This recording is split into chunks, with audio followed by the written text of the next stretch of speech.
David had always dreamed of silence.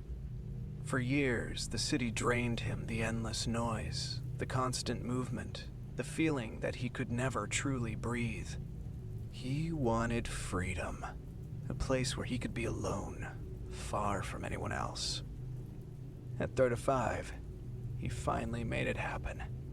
He bought a piece of land deep in the mountains, far from towns, far from roads, far from people. And there, with his own hands, he built a small wooden cabin. Just 2 rooms, a fireplace, a well, and solar panels to power a lamp.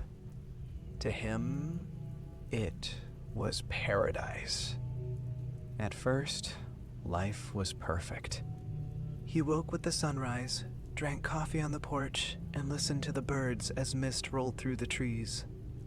Days were spent chopping wood, repairing the roof, hunting, and gathering berries. Evenings were quiet, a book by lamplight, a few lines in his journal. In one of his first entries, he wrote, "I'm finally free. Here, I don't need anyone. And no one needs me. Just me and the silence." But silence, he soon realized, isn't always peaceful. The first nights brought small things. A crack of branches outside. Slow, deliberate sounds in the darkness. He told himself it was deer. Maybe foxes. The one morning, he saw footprints near the porch. Clear, sharp, human. They circled the house and vanished back into the forest. David tried to forget about it. Hunters, he thought, just passing through. But the next night, he heard it again. Footsteps.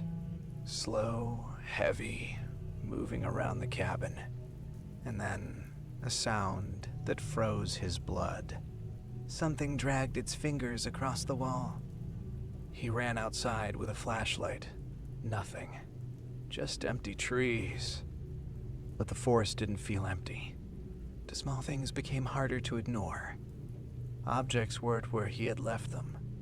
A bag of food was torn open. His knife, which always sat on the table, was now lying near the door. Sometimes, in the dead of night, he felt it.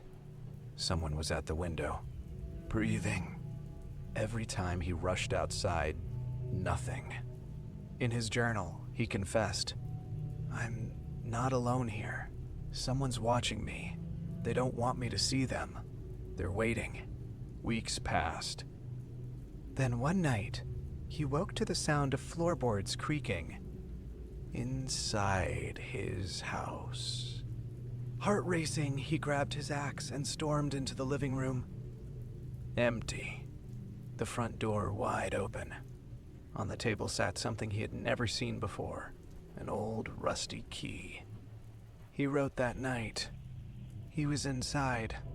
I don't know how, but he left this for me, to remind me he can come back whenever he wants.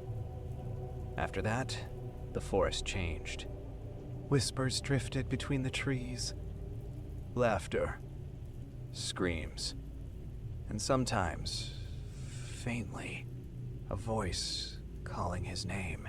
One evening, sitting by the fire, he heard it clearly, right behind him. Leave. He spun around. The room was empty. From that night on, he never stepped outside after dark. He locked the door, set the axe by it, and waited for the footsteps he knew would come. His journal grew more frantic. I see them at the windows. Tall shapes. Sometimes one, sometimes two. Faces hidden in shadow. They just watch. They're waiting for something. One afternoon, he found a pile of stones arranged in a strange circle. On top of it sat his mug, the one he always used in the mornings. That night he wrote, "This is not human. This is something else. And I know soon they'll come inside. Then silence. Weeks later, hunters passed by and noticed his chimney was cold. No smoke. No signs of life. Inside, the cabin looked untouched. A book lay open on the table. A plate of food sat unfinished. The lamp still stood by his chair, but David was gone. His journal lay on the floor. The last words scrawled inside. Tonight they will return, and this time they will come in. David was never found. Search teams scoured the woods for days, calling his name. Nothing. But near the cabin, they discovered the footprints again. The same prints, too large to belong to a man, too strange to belong to any animal. Some say he lost his mind and wandered off into the forest.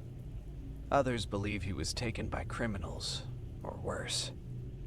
But those who dared camp near his abandoned cabin swear, at night, the footsteps still return, circling, slow, heavy, patient.